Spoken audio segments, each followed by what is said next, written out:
नमस्कार दोस्तों, मैं हृदय मिश्रा आप सभी का स्वागत करता हूं डिकोड एग्जाम के इस डेली कंटेस्ट प्रोग्राम में।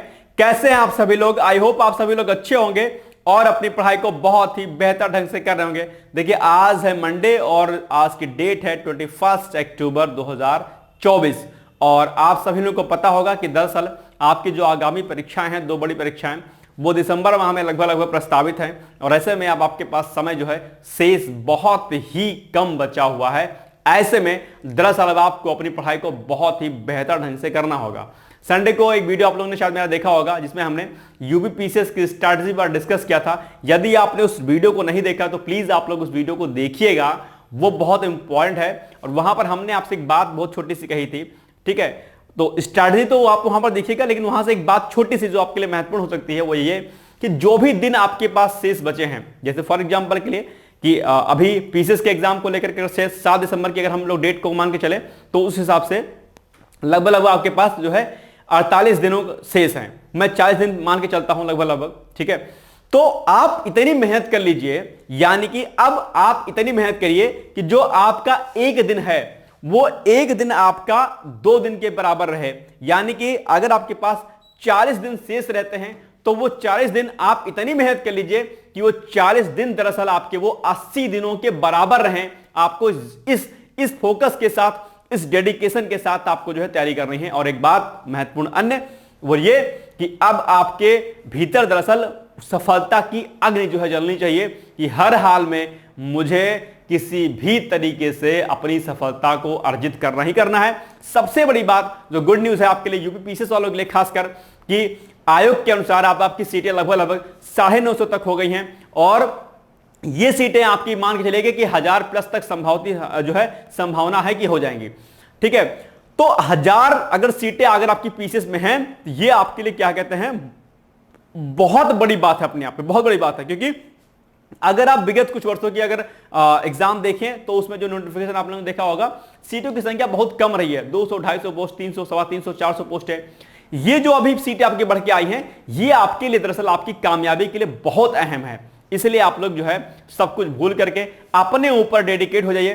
कुछ समय के लिए थोड़ा सा जो है डिस्ट्रैक्शन जो आपके लाइफ के होते हैं उनसे आप दूर रहिए और अपनी पढ़ाई पर क्या करिए, फोकस कर लीजिए। तो आइए हम लोग बिना देरी के आज के सेशन को स्टार्ट करते हैं। और उसके पहले हम लोग एक न्यूज, यानी कि एक जो है न्यूज जो मैं आपको डेली देता हूं, और वो ये है कि अगर आपका फोकस बेसिकली आरओ का एग्जाम है तो उसके लिए डिकोड एग्जाम की तरफ से एक प्रोग्राम चलाया जा रहा है जिसका नाम क्या है, RO prelims 2024 video test series.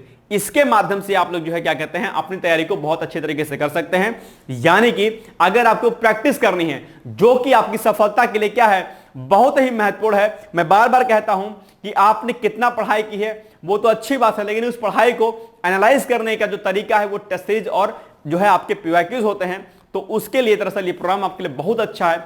इस प्रोग्राम में क्या होगा, इस पूरे प्रोग्राम में आपको पूरे प्रोग्राम के माध्यम से 7000 प्रश्नों का जो है क्या कराया जाएगा, 7000 प्रश्नों के माध्यम से आपको पूरे सिलेबस का दरअसल क्या किया जाएगा, रिवीजन कराया जाएगा जो है अपने आप में। ये एक बड़ी बात है क्योंकि अगर आप 7000 प्रश्नों से अगर आप गुजरेंगे, उसको अगर आपने हल किया तो ये आपके लिए क्या रहेगा, बहुत ही बेनिफिशियल रहेगा। यकीन मान के इसको देखिएगा। इसके अलावा जो वर्तमान ट्रेंड जो आपका आयोग का प्रश्नों के पूछे जाने का, उस वर्तमान ट्रेंड के अकॉर्डिंग आपको क्वेश्चन देखने को मिलेंगे। क्योंकि यह सबसे अहम होता है कि आप ट्रेंड को पकड़ें, यानी कि आयोग किस प्रकार के प्रश्नों को पूछता है उसकी प्रकृति दरअसल आपको पता होनी चाहिए। क्योंकि जब तक आप उस प्रश्नों की प्रकृति को नहीं समझेंगे तब तक आपके पढ़ाई करने का कोई लॉजिक नहीं है। इसलिए प्रश्न कैसे पूछे जाते हैं ये आपको आना चाहिए और उन्हीं प्रश्नों की जब आप क्या कहते हैं प्रैक्टिस करेंगे तो वो आपके लिए क्या रहेगा, बेनिफिशियल रहेगा, फायदेमंद रहेगा। इसके अलावा यहां पर आपको topic wise and subject wise daily target for revision, जिसमें आपको 3 टाइम्स आपको कंप्लीट रिवीजन कराया जाएगा। आपको solve unsolve PDF every test की दी जाएगी। 4000 प्रश्नों का डिटेल्स वीडियो सॉल्यूशन दिया जाएगा आपको और 15 फुल सिलेबस टेस्ट कराए जाएंगे जिसमें 3000 क्वेश्चन होंगे। ये तीनों जो 1000 क्वेश्चन होंगे वो डिस्क्रिप्टिव टाइप के आपको दिए जाएंगे। यानी कि इसका सॉल्यूशन बेसिकली क्या होगा, डिस्क्रिप्टिव टाइप का होगा। व्याख्या जो डिकोड एग्जाम की होती है प्रश्नों की बहुत अच्छी होती है। वहां पर अगर एक प्रश्न की व्याख्या अगर आप पढ़ेंगे तो उस एक प्रश्न को तैयार होने के साथ साथ आपके पास कई अन्य प्रश्नों के उत्तर और मिल जाएंगे। ये एक अपने आप में एक अच्छी बात है। और दूसरी जो सबसे बड़ी बात है वो ये कि जो भी प्रश्न आपको दिए जाएंगे दरअसल वो बाइलिंगुअल होंगे, अर्थात वो इंग्लिश और हिंदी दोनों में रहेंगे, ठीक है। तो ये कुछ बातें हैं जो आपको जाननी जरूरी थी।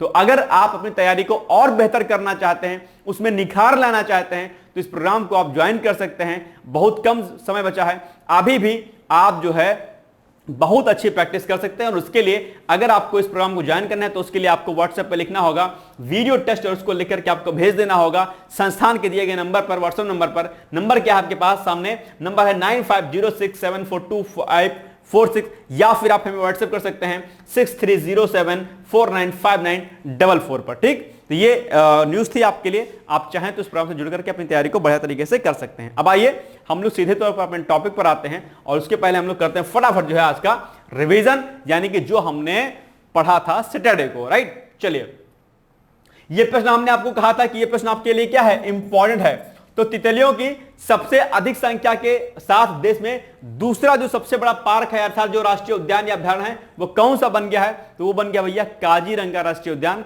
और इसके अलावा हमने आपको पहला भी बताया था कि पहला कौन सा स्थान नेशनल पार्क वाला वो कौन सा है, अगर आप चाहें तो कमेंट बॉक्स में जाकर कमेंट कर सकते हैं। ठीक है, इसके अलावा महर्षि वाल्मीकि की जयंती मनाई जाती है, कब मनाई जाती है भैया, ये मनाई जाती है 17 अक्टूबर को, याद रखिएगा। नेक्स्ट है, हाल ही में हरियाणा के मुख्यमंत्री के रूप में किसे चुना गया है, तो वो चुना गया भैया नायब सिंह या नायब सिंह सैनी। ठीक है, नायब सिंह सैनी को भी हाल ही में जो है हरियाणा का मुख्यमंत्री चुना गया है, जो कि दूसरे बार के वहां के क्या हैं, मुख्यमंत्री के रूप में उन्हें चुना गया है। ठीक है, इसके अलावा हाल ही में अंतरराष्ट्रीय मेथनॉल सेमिनार और एक्सपो 2024 का आयोजन किसके द्वारा किया गया, किस संस्था के द्वारा, तो नीति आयोग के द्वारा किया गया। और नीति आयोग के द्वारा किया गया, तो हमने आपसे कल कहा था कि नीति आयोग की स्थापना कब हुई थी, ये आप लोग देख लीजिएगा एक बार। ठीक है, और नीति आयोग के अध्यक्ष और उपाध्यक्ष कौन है, या नीति आयोग के अध्यक्ष कौन होते हैं, ये आपको पता होना चाहिए। तो अगर आपने कल इसको नोट डाउन कर लिया है तो अच्छी बात है, नहीं तो आज जो है मुझे आप कमेंट करके बताइए, या फिर उसको आप लोग खुद से इंटरनेट से सर्च करिए, क्योंकि मैंने कई बार नीति आयोग के बारे में डिटेल्स में आपको जानकारी दी है। ठीक है, इसके अलावा सरकार ने विपणन सत्र 2025-26 के लिए रबी फसलों के एमएसपी में वृद्धि की है, यानी कि न्यूनतम समर्थन मूल्य में वृद्धि की है। और ये जो वृद्धि की गई है रबी फसलों में, सबसे ज्यादा वृद्धि किस फसल में की गई है, उसका नाम पूछा गया, तो वो था रेपसीड और सरसों। कल हमने आपको टेबल जो है दिखाई थी, उस टेबल में सारी जो है जानकारी आपको वहां पर दी गई है। ध्यान रखिएगा कि एमएसपी से संबंधित प्रश्न आपके एग्जाम में पूछा जाता है। तो किस फसल की एमएसपी कितनी बढ़ाई गई, कितने रुपए की बढ़ाई गई, किसमें सबसे ज्यादा वृद्धि की गई, ऐसे प्रश्न आपके एग्जाम में प्रीम पूछा जाता है। और एमएसपी जो है आपके भैया एग्जाम के लिए, मुख्य परीक्षा के लिए बहुत अहम महत्वपूर्ण है। तो मेंस के लिए आज आपका पहला टास्क है। टास्क पहला क्या है, टास्क पहला है कि आपको एमएसपी एमएसपी को आपको प्री और प्लस मेंस के प्रोस्पेक्टिव से, आपको यूपीपीसीएस के प्रोस्पेक्टिव से आपको क्या करना है, रेडी कर लेना है। कई बार एमएसपी पर प्रश्न आपके इंटरव्यू में पूछा जाता है। ठीक है, तो ये आपका क्या टास्क आज का है। जो लोग वीडियो पर नए हैं उनको मैं बता दूं कि मैं आप लोगों को 2 कॉपी बनवाता हूं। एक कॉपी आपके टास्क की होती है, यानी कि जो मैं वीडियो यहां पर पढ़ाता हूं आपको, यानी कि जो करंट अफेयर्स कराता हूं, उसमें जो इंपॉर्टेंट जो चीजें होती हैं उसको मैं आपको कहता हूं कि आप लोग इसको नोट डाउन करिएगा, उस पर नोट्स बना लीजिएगा। तो वो कॉपी आपके टास्क की रहती है, जो मैं आपको डेली देता हूं टास्क के रूप में। और एक कॉपी आप लोग बनाइएगा, अगर आपका लक्ष्य पीसीएस का होगा या अदर किसी स्टेट पीसीएस का होगा, तो वहां पर मैं आपको यूपी पीसीएस से संबंधित एक कॉपी मुख्य परीक्षा आंसर राइटिंग की बनवाता हूं, जहां पर मैं आपको डेली एक क्वेश्चन प्रैक्टिस के लिए देता हूं। वो आप जो है अपने घर पर उसको कर सकते हैं। ठीक है, 2 कॉपी आप लोग बना लीजिएगा। ओके, चलिए, नेक्स्ट था विश्व खाद्य दिवस मनाया जाता है, यह भी बहुत इंपॉर्टेंट है। तो विश्व खाद्य दिवस भी भैया प्रतिवर्ष जो है 16 अक्टूबर को मनाया जाता है। ठीक है, नेक्स्ट है राष्ट्रीय मानवाधिकार वर्ष 2024 में अपना कौन सा स्थापना दिवस मना रहा है, तो 31वां मना रहा है। और हमने कल आपसे कहा था कि जो राष्ट्रीय मानवाधिकार आयोग होता है उसके बारे में आप लोग पढ़ लीजिएगा। इसके अलावा हमने आपसे राष्ट्रीय महिला आयोग के बारे में भी पढ़ा था, कहा था कि आप लोग उसको रेडी कर लीजिएगा। अगर रेडी नहीं किया है, कल कान पे आपके जू नहीं रेंग रहा था, तो आज रेंग जाना चाहिए, यानी कि आज जो है इसको आप लोग प्लीज रेडी कर लीजिएगा। राष्ट्रीय जो है महिला आयोग और ये जो अन्य जो चीजें होती हैं, यानी कि जैसे कि आपका राष्ट्रीय मानवाधिकार हो गया, अंतरराष्ट्रीय मानवाधिकार हो गया, इनके बारे में आपको डिटेल्स में जानकारी होनी चाहिए। ओके, इसके अलावा हाल ही में किसे अंतरराष्ट्रीय मस्तिष्क अनुसंधान संस्थान यानी कि IBRO का अध्यक्ष चुना गया, तो वो कौन है, सुभा तोले जी हैं। राइट, चलिए आगे बढ़ते हैं। कल हमने आपसे अब एक प्रश्न पूछा था कि सबसे अधिक स्थिर पारिस्थितिकी जो तंत्र है वो कौन सा है। 4 ऑप्शन दिए गए थे, जिसमें से आपने सही बताया सभी लोगों ने। सागरीय जो पारिस्थितिकी तंत्र है वो सबसे स्थिर पारिस्थितिकी तंत्र पूछा जाता है। और एक बात ध्यान रखिएगा कि इकोसिस्टम का जो आपका चैप्टर है एनवायरमेंट में, ये बहुत इंपॉर्टेंट है। इकोसिस्टम का चैप्टर हो गया, पिरामिड का चैप्टर हो गया, ठीक है, फूड वेब वगैरह हो गए, इसके अलावा क्या कहते हैं बायोडाइवर्सिटी का चैप्टर हो गया, ठीक है, सारे कन्वेंशन हो गए। ये एनवायरमेंट में वाले विषय में बहुत पूछे जाते हैं। तो इन सभी विषयों पर, इन सभी टॉपिक पर आपकी पकड़ जो है जबरदस्त तरीके से होनी चाहिए, यानी कि नॉलेज आपको होनी चाहिए कॉन्सेप्ट विद फैक्ट के साथ में, राइट। चलिए, तो इसका ऑप्शन क्या हो जाएगा, ए सही हो जाएगा। चलिए आगे बढ़ते हैं हम लोग। अब सीधे तौर पर हम आते हैं आज के 21 तारीख के करंट अफेयर्स पर। तो पहला प्रश्न क्या है कि हाल ही में केंद्र सरकार द्वारा ऑनलाइन घोटालों के बढ़ते खतरे से निपटने के लिए किस संस्था के द्वारा, यानी किस संस्था के साथ मिलकर संयुक्त रूप से धोखाधड़ी से बचो, क्या धोखाधड़ी से बचो अभियान की शुरुआत की है। ये मोस्ट इंपॉर्टेंट क्वेश्चन है। आप लोगों को पता होगा कि साइबर क्राइम, ठीक है, ऑनलाइन जो है फ्रॉड इस समय बहुत बढ़ रहा है, बहुत तेजी के साथ में। और इन्हीं सब चीजों से बचने के दरअसल जो है क्या हुआ है कि अभी हाल ही में केंद्र सरकार ने एक संस्था के साथ मिलकर के धोखाधड़ी से बचो नामक अभियान चलाया है। आप लोग को यहां पर बता दूं कि जब भी आपके फोन पर कोई भी अननोन मैसेज, कोई भी अननोन कॉल आए तो उसको आप लोग प्लीज पहली बार में, दूसरी बार में पिक ना करें। जहां लगता है कि ये नंबर नहीं सही है आप बिल्कुल पिक मत करें। कुछ भी जो है क्या पहाड़ नहीं गिर जाएगा कि आप किसी का नंबर नहीं उठाएंगे तो, ठीक है।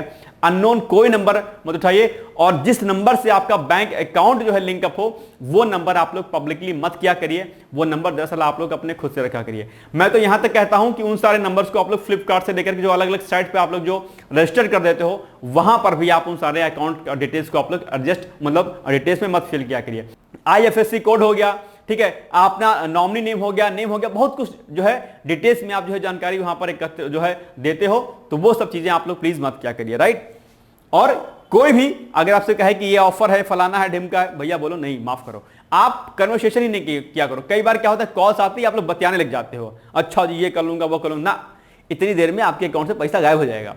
कुछ नहीं करना, आपको चुपचाप काट देना है फोन, या फिर ब्लॉक कर देना है, या फिर आप जो है साइबर क्राइम के जो भी नंबर होते हैं आप उन पे जो है उनकी शिकायत कर सकते हैं, बस इतना, ठीक है, ध्यान रखिएगा। चलिए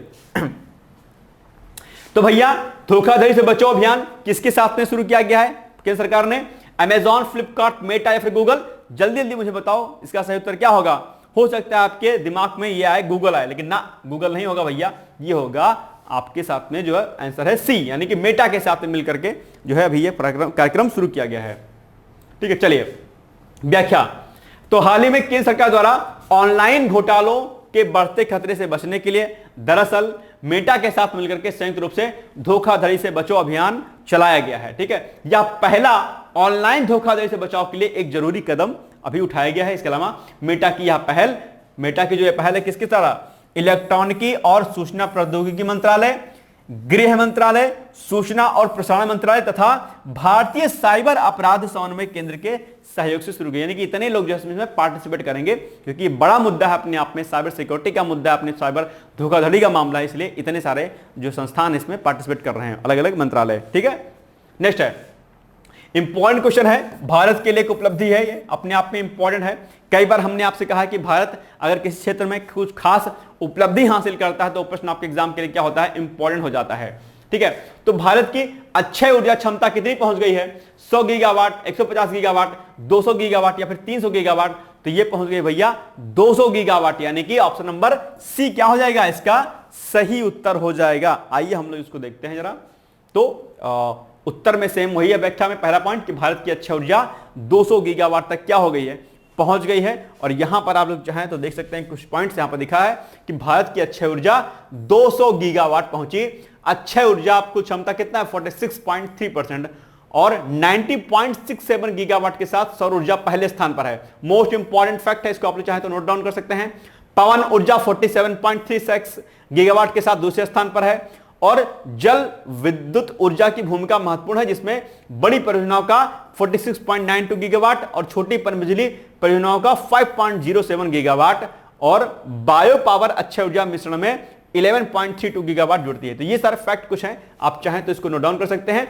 और ये सारे के सारे फैक्ट भैया आपके मुख्य परीक्षा के लिए कई बार इंपॉर्टेंट होते हैं। अक्षय ऊर्जा पर या कार्बन एक्सपेक्शन पर या जीरो कार्बन पर अगर कैसे कुछ प्रश्न पूछे जाते हैं तो इन सभी प्रकार के डेटा को आप जो है भारत के रेफरेंस में क्या कर सकते हैं, नोट डाउन कर सकते हैं। तो बैठे मत रहो, जो इमेज में जो डेटा दिया गया है आप इसको अपने जो है अगर आपने कॉपी मुख्य परीक्षा की बनाई होगी तो वहां पर आप लोग क्या करिए, इसको नोट डाउन कर लीजिए, या जो टास्क वाली जो कॉपी आपके पास है उसमें जो है आप इन डाटा को क्या करिए, एकत्रित कर लीजिए।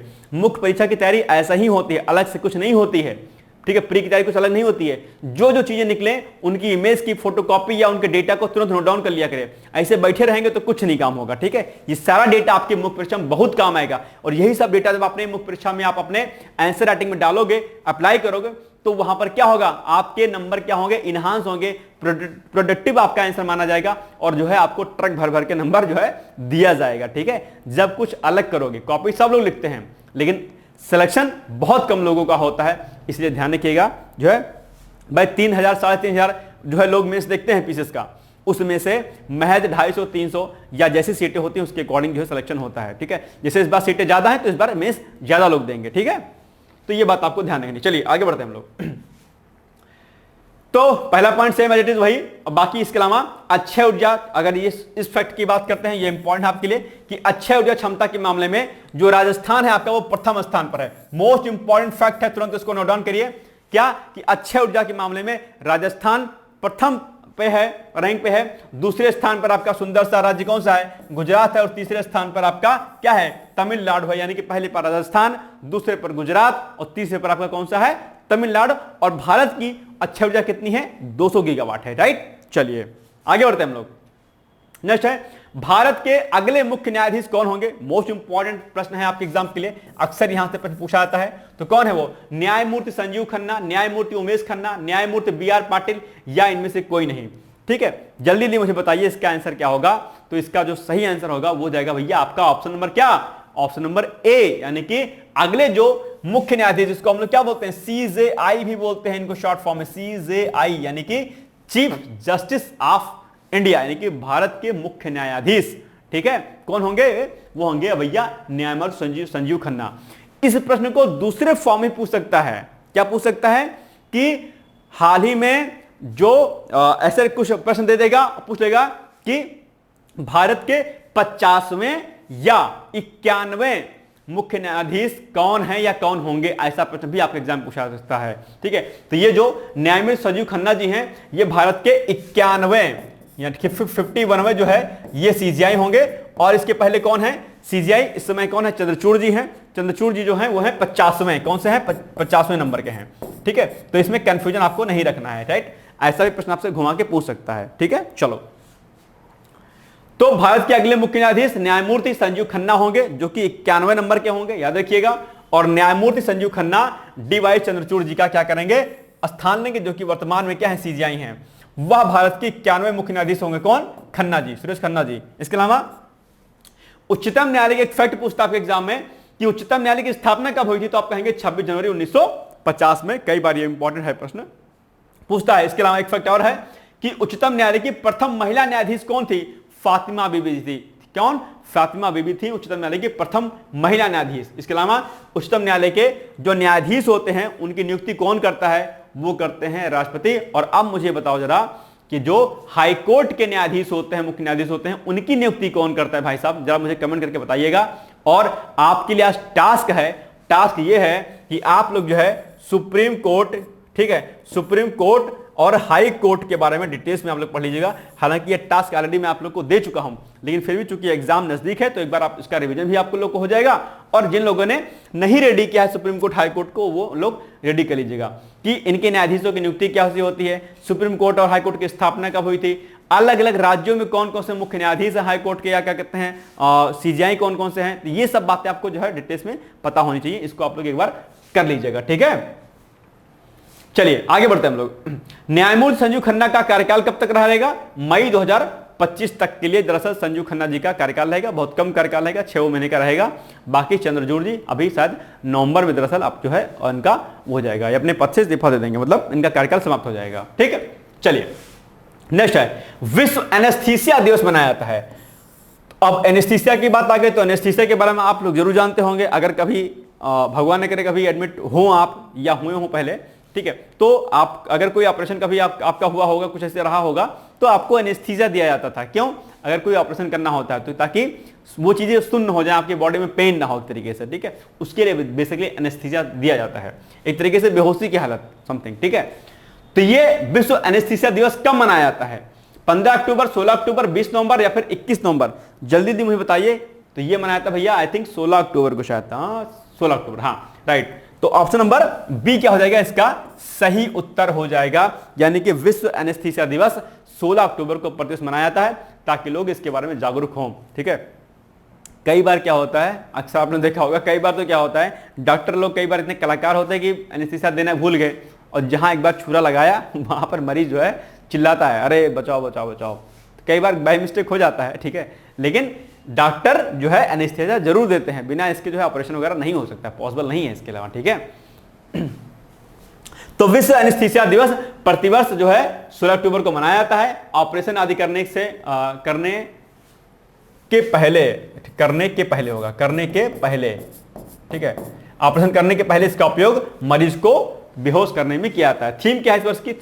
थीम है वर्कफोर्स वेलबींग, ठीक। नेक्स्ट है, हाल ही में आयोजित 23वीं एससीओ यानी कि संघाई सहयोग संगठन, इसको बोलते हैं संघाई, ठीक है, सहयोग संगठन, संघाई सहयोग बैठक में भारत का प्रतिनिधित्व किसने किया? अमित शाह जी ने, एस जयशंकर जो कि आपके विदेश मंत्री हैं, या राजनाथ सिंह, या फिर शिवराज सिंह चौहान? जल्दी बताओ कि अभी हाल ही में जो 23वीं एससीओ की जो बैठक हो रही है उसमें भारत का प्रतिनिधित्व किसने किया है? इंपॉर्टेंट क्वेश्चन आपके लिए भैया, लगा लो टिक फट से। ध्यान रखना कि जो भी प्रश्न मैं आपके लिए कराता हूं वो सारे के सारे प्रश्न आपके एग्जाम के लिए बहुत इंपॉर्टेंट होते हैं, लेकिन जिस प्रश्न को मैं कहा करूं कि ये इंपॉर्टेंट है, उस प्रश्न को आप लोग हर हाल में अच्छे तरीके से रेडी कर लिया करिएगा, राइट। तो अभी हाल ही में एस जयशंकर जी के द्वारा, यानी कि जो विदेश मंत्री हैं आपके, ठीक है, उनके द्वारा अभी हाल ही में एससीओ की बैठक में जो है पार्टिसिपेट किया गया है। हालांकि प्रधानमंत्री नरेंद्र मोदी को जाना था, लेकिन वो नहीं गए थे, उनकी जगह पर एस जयशंकर जी गए थे। ये बैठक कहां पर हुई है भैया? पाकिस्तान में हुई है, याद रखिएगा, ठीक है। और इसके पहले एक बात ध्यान रखिएगा, ये जो एससीओ है, यानी जिसको हम लोग संघाई सहयोग संगठन कहते हैं, संघाई सहयोग संगठन के बारे में ऑलरेडी हमने आपको कई बार बताया है, आज मैं आपको नहीं बता रहा हूं। आप लोग बताइएगा कि दरअसल संघाई सहयोग जो संगठन है उसमें कुल कितने सदस्य होते हैं, इसकी स्थापना कब की गई थी। इंपॉर्टेंट ये फैक्ट है आपके लिए, जरूर इसको आप लोग मुझे रिप्लाई करिएगा कमेंट करके, या फिर आप लोग टास्क वाली कॉपी में संघाई सहयोग संगठन के बारे में डिटेल्स में जानकारी एकत्रित कर लीजिएगा, राइट। चलिए, तो संघाई सहयोग संगठन को जो बैठक हो रही है इसमें भारत का प्रतिनिधित्व एस जयशंकर जी ने किया। इस बैठक की जो अध्यक्षता है वो पाकिस्तान के जो पीएम है वर्तमान में, शहबाज शरीफ, उन्होंने की, ठीक है। और वर्ष 2015 में एक फैक्ट याद रखिएगा कि वर्ष 2015 में जो तत्कालीन जो विदेश मंत्री थी सुषमा स्वराज जी, आप सभी लोग भली बात उनसे परिचित होंगे। सुषमा स्वराज जी के बारे में कौन नहीं जानता होगा। तेज तर्रार और बहुत ही अच्छे विदेश मंत्री के रूप में उन्होंने अपना कार्यभार जो है किया, ग्रहण किया था, और बहुत ही अच्छी वक्ता थी। हमारे बीच इसमें नहीं है, लेकिन उनके कार्य जो है बहुत ही लाजवाब होते थे, ठीक है। तो 2015 में दरअसल जब विदेश मंत्री थी सुषमा स्वराज, तब वो गई थी, और उसके बाद से कोई वहां पर नहीं गया विदेश मंत्री के रूप में। फिर उसके बाद से अभी जो है वर्तमान में 2024 में विदेश मंत्री एस जयशंकर जी वहां पर गए हुए थे, ठीक है। तो इसलिए प्रश्न आपके लिए इंपॉर्टेंट हो जाता है, और खासकर पाकिस्तान की बात है तो समझते ही होंगे आप लोग, पाकिस्तान तो कितनी चर्चाओं में रहता है। चलिए नेक्स्ट है, सितंबर माह में आयोजित उत्तर प्रदेश सरकार के कैबिनेट के बैठक में कहां पर एक औद्योगिक पार्क स्थापित किए जाने की घोषणा की गई थी। यानी कि सितंबर में एक मीटिंग हुई थी, एक बैठक हुई थी कैबिनेट की उत्तर प्रदेश सरकार की, और उसमें एक निर्णय लिया गया था कि अभी यहां पर एक औद्योगिक पार्क स्थापित किया जाएगा। वो जगह कौन सी है? आपके सामने ऑप्शन दिए गए हैं, बुंदेलखंड, प्रयागराज, बहराइच, सीतापुर। तो वो हो जाएगा भैया आपका ऑप्शन नंबर ए, यानी कि बुंदेलखंड में। याद रखिएगा, कई बार ऐसे प्रश्न आपके एग्जाम में पूछे जाते हैं, राइट। तो पहला point same as it is वही जो हमने आपको बताया है, और इसकी घोषणा यानी कि बुंदेलखंड में औद्योगिक पार्क की स्थापना की जाएगी, इस बात की घोषणा किसने की है? तो इसकी घोषणा की उत्तर प्रदेश के मुख्यमंत्री कौन? योगी आदित्यनाथ। और भैया बताओ उत्तर प्रदेश के राज्यपाल कौन हैं? बताइएगा मुझे कमेंट करके। चलो नेक्स्ट है, हाल ही में फेमिना मिस इंडिया 2024 खिताब किसने जीता? इंपॉर्टेंट है, निकिता पोरवाल, सुष्मिता सेन, पूजा भट्ट, या फिर इनमें से कोई नहीं। तो इसका जो सही उत्तर है वो क्या है? वो है आपका ऑप्शन नंबर क्या? ए, यानी कि निकिता पोरवाल। चलिए व्याख्या देखिए, सेम पॉइंट वही है, कि हाल ही में फेमिना मिस इंडिया 2024 का खिताब जो है बेसिकली निकिता पोरवाल ने जीता है, और वो कहां के रहने वाली हैं? वो रहने वाली हैं आपके एमपी की। ठीक, कहां की? एमपी की। और एमपी के मुख्यमंत्री कौन है? जरा मुझे कमेंट करके बताइएगा, और अगर नहीं पता है तो एमपी के राज्यपाल, एमपी के राज्यपाल, ठीक, और एमपी के जो सीएम है वो कौन है भैया बताओ। और एमपी में बहुत प्रकार के राष्ट्रीय उद्यान, कई राष्ट्रीय उद्यान है। एमपी में कौन कौन से राष्ट्रीय उद्यान है, इसको भी आपको जरा एक बार टास्क के रूप में अपनी कॉपी में नोट डाउन कर लीजिएगा। ठीक है, चलो नेक्स्ट है, लास्ट क्वेश्चन है आपके लिए। मलावी के राष्ट्रपति कौन है? ऑप्शन नंबर ए है Lazarus Chakwera, Peter Mutharika, Peter Vaughan, या फिर इनमें से कोई नहीं। तो बताओ मलावी के राष्ट्रपति कौन है? तो मलावी के जो राष्ट्रपति हैं वो है लजारस चाकवेरा। और अब बात आती है कि चर्चा में क्यों है ये मलावी। तो मलावी देश चर्चाओं में इसलिए है क्योंकि अभी हाल ही में राष्ट्रपति जो आपकी भारत की हैं द्रौपदी मुर्मू जी, वो वहां की यात्रा पर गई हुई हैं, इसलिए ज्यादातर वो चर्चाओं में है। ठीक है, याद रखिएगा। तो ऑप्शन नंबर ए हो जाएगा इसका सही उत्तर। तो मलावी के राष्ट्रपति लजारस चाकवेरा हैं। चर्चा में क्यों? अक्टूबर माह में राष्ट्रपति द्रौपदी मुर्मू की मलावी यात्रा के कारण। ये फैक्ट आपके जरूरी है। इसके अलावा मलावी गणराज्य की अगर बात करते हैं तो ये मलावी गणराज्य दक्षिण पूर्व अफ्रीका में स्थित एक क्या है? स्थलबद्ध देश है, यानी लैंडलॉक्ड देश है। यहां पर आप लोग देख पा रहे होंगे, ये बीच में मलावी, ठीक है। यहां पर क्या है? तंजानिया इधर जो है आपके बेसिकली क्या कहते हैं आपका पश्चिम और पूर्व दिशा में, उत्तर में पड़ रहा है, उत्तर में। और बाकी ये जो मोजाम्बिक है, मोजाम्बिक यहां से लेकर यहां तक पूरा एरिया है, यानी कि पूर्व दिशा, पूरब, दक्षिण और पश्चिम दिशा में ये क्या है? मोजाम्बिक पड़ रहा है आपका। कई बार क्या होता है कि मैप से संबंधित प्रश्न आपके एग्जाम में पूछ लेता है कि बताओ इस पर्टिकुलर देश के आसपास कौन कौन से देश हैं, या इस देश की सीमा किस किस देशों के साथ में मिलती है। मैंने कई बार आपको कहा है, इसलिए जब भी आप पढ़ें तो मैप के माध्यम से पढ़ने की कोशिश जरूर किया करिए। राइट, चलिए, तो यही वहां पर दे रखा है। और अगर मलावी की राजधानी की बात करते हैं तो मलावी की राजधानी क्या है? लिलोंगोवे है। करेंसी वहां क्या है? मलावी क्वाचा है। और इसे मलावी को पूर्व में हम न्यासलैंड के नाम से भी जानते थे। और एक फैक्ट जो अभी हमने आपको जस्ट बताया कि इसके उत्तर पश्चिम में क्या है? तंजानिया है। पूर्व पश्चिम और दक्षिण में मोजाम्बिक है, जो कि हमने अभी आपको जस्ट यहां पर बता दिया तंजानिया और मोजाम्बिक के बारे में। ठीक है, बाकी इधर इस तरफ क्या है? इसके जाम्बिया है। ठीक है, और सबसे लास्ट इधर सुदूर में क्या है? जिम्बाब्वे है। ठीक है, चलो अब आज का आपके लिए प्रश्न है बहुत सुंदर सा कि भारत के मुख्य न्यायाधीश की जो नियुक्ति है वो किसके द्वारा की जाती है। ठीक है, इंपॉर्टेंट प्रश्न है, और कई बार ऐसा प्रश्न आपके एग्जाम पूछा जाता है जहां पर आप कंफ्यूजन आपको होता है। तो भारत के मुख्य न्यायाधीश की नियुक्ति कौन करता है? राष्ट्रपति करते हैं, राज्यपाल करते हैं, लोकसभा अध्यक्ष करते हैं, या फिर उपराष्ट्रपति करते हैं? मुझे कमेंट करके जल्दी बताइए, मुझे आपके कमेंट का इंतजार रहेगा। बहुत बार ये प्रश्न लो है, जो फ्रेशर्स होते हैं वो कई बार इन प्रश्न को आप क्या करते हैं? गलत कर देते हैं। इसलिए प्लीज आप लोग जो है इसका उत्तर जरूर दीजिएगा मुझे कमेंट करके हर हाल में। ठीक है, मुझे आपके जो है कमेंट का क्या रहेगा? वेट रहेगा। राइट, चलिए अब आते हैं हम लोग यूपीपीसीएस मुख्य परीक्षा अभ्यास प्रश्न पर। प्रश्न क्या है कि द्वितीय विश्व युद्ध के कारण को बताते हुए उसके परिणाम पर चर्चा कीजिए। यानी कि जो सेकेंड वर्ल्ड वार हुआ था, सेकेंड वर्ल्ड वार की क्या रीजंस थे वो बताओ, और उसका फिर परिणाम क्या निकला वो भी आपको दरअसल बताना है। ये इंपॉर्टेंट क्वेश्चन था आपके लिए, आप लोग इसकी प्रैक्टिस जरूर करिएगा।